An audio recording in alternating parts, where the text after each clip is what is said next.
Hello hello. Sir, ನನ್ನ ತಮ್ಮ ಅಭಿಷೇಕ್ ಅಂತ, ಅವ್ನು ನಿಮ್ಮ ಹತ್ರ ಚೀಟಿ ಹಾಕಿದಾನಂತೆ. ಚೀಟಿ ಅಮೌಂಟ್ ಯಾಕೆ ಸರ್ ಇನ್ನೂ ಕೊಟ್ಟಿಲ್ಲ ನೀವು ಅವ್ರಿಗೆ? ಅಭಿಷೇಕ್? ಯಾವ ಅಭಿಷೇಕ್ ಹೇಳಿ? ಸರ್, ಅದೇ ಪೆಪ್ಸಿ ಕಂಪ್ನಿಯಲ್ಲಿ ಕೆಲಸ ಮಾಡ್ತಾನಲ್ವಾ? ಅಲ್ಲ, ಅವನು ಕಷ್ಟ ಟೈಮಲ್ಲಿ ನಿಮ್ಮ ಹತ್ರ ಚೀಟಿ ಹಾಕಿರೋದು ಏನಕ್ಕೆ ಹೇಳಿ? ಚೀಟಿ ಎತ್ತಿ 15 ದಿನ ಆಗಿದೆ, ನೀವು ಇನ್ನೂ ಚೀಟಿ ದುಡ್ಡು ಕೊಟ್ಟಿಲ್ಲ ಅಂದ್ರೆ ಹೆಂಗೆ ಸರ್?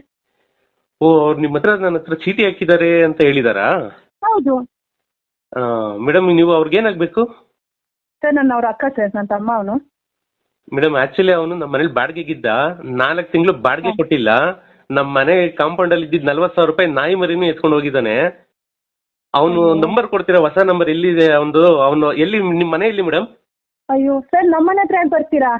ಅವನು ನನ್ನ ಸ್ವಂತ ತಮ್ಮ ಅಲ್ಲ ಸರ್, ಅವನು ದೂರದ ರಿಲೇಷನ್. ಅವ್ನು ನನಗೂ ದುಡ್ಡು ಕೊಡ್ಬೇಕಿತ್ತು ಆಕ್ಚುಲಿ, ಅದಕ್ಕೆ ನಿಮ್ಮ ನಂಬರ್ ಕೊಟ್ಟಿದ್ದ ನನಗೆ.